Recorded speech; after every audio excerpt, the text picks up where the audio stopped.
आज का पहला पाठ तिमोथी के नाम संत पौलुस का दूसरा पत्र, अध्याय 1 पद संख्या 1 से 8। मुझे तुम्हारा निष्कपट विश्वास याद है।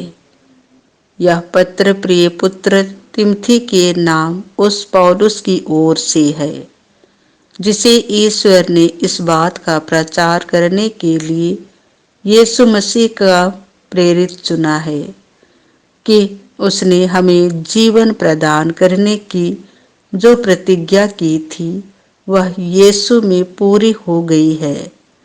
पिता परमेश्वर और हमारे प्रभु यीशु मसीह तुम्हें अनुग्रह, दया तथा शांति प्रदान करे।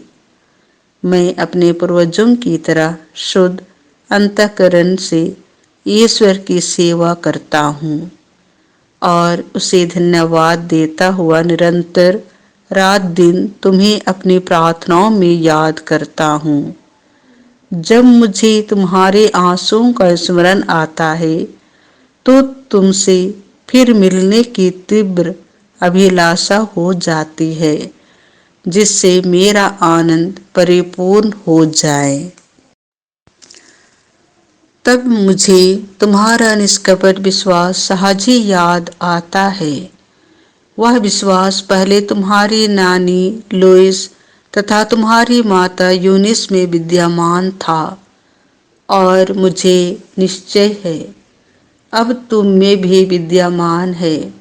मैं तुमसे अनुरोध करता हूँ कि तुम ईश्वरीय वरदान की वह ज्वाला प्रज्वलित बनाए रखो जो मेरे हाथों के आरोपण से तुम में विद्यमान है। ईश्वर ने हमें भीरुता का नहीं बल्कि सामर्थ्य, प्रेम तथा आत्म संयम का मनोभाव प्रदान किया है। तुम ना तो हमारे प्रभु का साक्ष्य देने में लजाओ और न मुझसे जो उनके लिए बंदी हूँ, बल्कि ईश्वर के सामर्थ्य पर भरोसा रखकर तुम मेरे साथ सुसमाचार के लिए कष्ट सहते जाओ। यह प्रभु की वाणी है। संत मार्कुस के अनुसार पवित्र सुसमाचार, अध्याय 4 पद संख्या 26 से 34। बीज उगता है और बढ़ता जाता है, हालांकि उसे यह पता नहीं कि यह कैसे हो रहा है। यीशु ने लोगों से कहा, ईश्वर का राज्य उस मनुष्य के सादृश्य है जो भूमि में बीज बोता है। वह रात को सोने जाता और सुबह उठता है, बीज उगता है और बढ़ता जाता है, हालांकि उसे यह पता नहीं कि यह कैसे हो रहा है। भूमि अपने आप फसल पैदा करती है, पहले अंकुर, फिर बाल और बाद में पूरा दाना। फसल तैयार होते ही वह हंसिया चलाने लगता है, क्योंकि कटनी का समय आ गया है। यीशु ने कहा, हम ईश्वर के राज्य की तुलना किससे करें? हम किस दृष्टांत द्वारा उसका निरूपण करें? वह राई के दाने के सदृश है।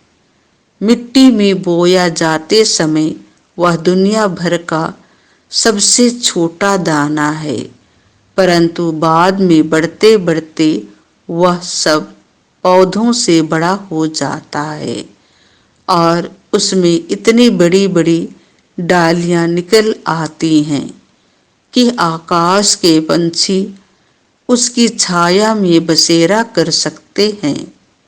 वह इस प्रकार के बहुत से दृष्टांतों द्वारा लोगों को उनकी समझ के अनुसार सुसमाचार सुनाते थे।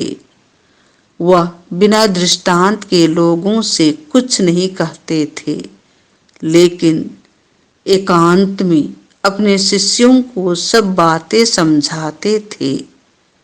यह प्रभु का सुसमाचार है।